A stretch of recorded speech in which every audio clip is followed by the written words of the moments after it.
कुछ ही घंटों का वक्त बचा है। कुछ घंटों में आज ईरान और अमेरिका में परमाणु वार्ता शुरू होने वाली है। ओमान की राजधानी मस्कट में यह वार्ता होनी है, जबकि इससे पहले ओमान की खाड़ी में तनाव बढ़ने लगा है, क्योंकि अमेरिका ने सैन्य तैनाती बढ़ा दी है। ट्रंप ने धमकी दी है कि अगर वार्ता विफल हुई तो ईरान को इसके काफी गंभीर परिणाम भुगतने के लिए तैयार रहना होगा। और इस धमकी के बाद ईरान ने हाई अलर्ट जारी कर दिया है और होर्मुज की खाड़ी में वॉरशिप की तैनाती बढ़ा दी। इस दौरान मिसाइल लॉन्चिंग साइट को वॉर रेडी कर दिया गया है। देखिए आप। पहली धमकी परमाणु करार पर नहीं पहुंचना, ईरान के बुरे वक्त का संकेत। दूसरी धमकी वार्ता विफल तो ईरान का विनाश आरंभ।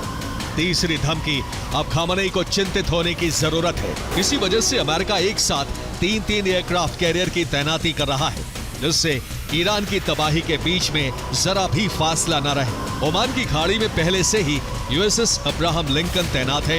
इसके अलावा यूएसएस रूजवेल्ट और यूएसएस जॉर्ज डब्ल्यू बुश भी पहुंच रहे हैं। रूजवेल्ट पूर्वी प्रशांत महासागर से पहुंच रहा है, जबकि बुश अटलांटिक महासागर से ओमान की खाड़ी पहुंच रहा है। अमेरिका ने फारस की खाड़ी से लेकर ओमान की खाड़ी तक चक्रव्यूह रचा है। शिप से घेराबंदी हो रही है। फारस की खाड़ी में उसने 5 डीडीजी शिप्स यानी कि गाइडेड मिसाइल डिस्ट्रॉयर लगाए हैं। USS Roosevelt, USS Bulkeley, USS Delbert, USS Mitscher और यूएसएस मैकफॉल। इसके अलावा 3 एलसीएस शिप यानी कि लिटोरल कॉम्बैट शिप की भी तैनाती की गई है। USS Canberra, USS Santa Barbara और यूएसएस टुल्सा। इसी तरह से ओमान की खाड़ी में भी बड़ी तैनाती की गई है। यूएसएस अब्राहम लिंकन जो एक एयरक्राफ्ट कैरियर है, इसके अलावा 3 गाइडेड मिसाइल डिस्ट्रॉयर भी लगाए गए।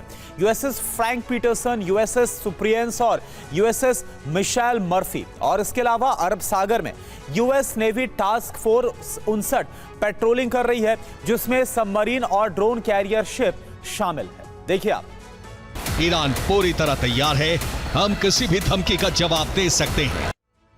और अगर वार्ता विफल रही तो अमेरिका तुरंत हमला कर सकता है। America 91 fighter jet war ready mode पर उसने रखे हुए हैं, जिसमें जॉर्डन के मुवाफक साल्ती एयरबेस पर 52 F-35 लाइटनिंग तैयार है। और इसके अलावा कतर के अल उदैद एयरबेस पर 11 F-18 हॉर्नेट भी तैनात है। इससे आगे सऊदी अरब के प्रिंस सुल्तान एयरबेस पर 9 F-35 लाइटनिंग की तैनाती है। और साथ ही ब्रिटिश एयरबेस डिएगो गार्सिया पर 9 B-52 बॉम्बर्स तैनात किए गए, जबकि कुवैत के अली अल सलेम एयरबेस पर 11 F-18 हॉर्नेट हमले के लिए तैयार है, जबकि बहरीन के ईसा एयरबेस पर 3 F-35 लाइटनिंग लगाए गए हैं। देखिए आप।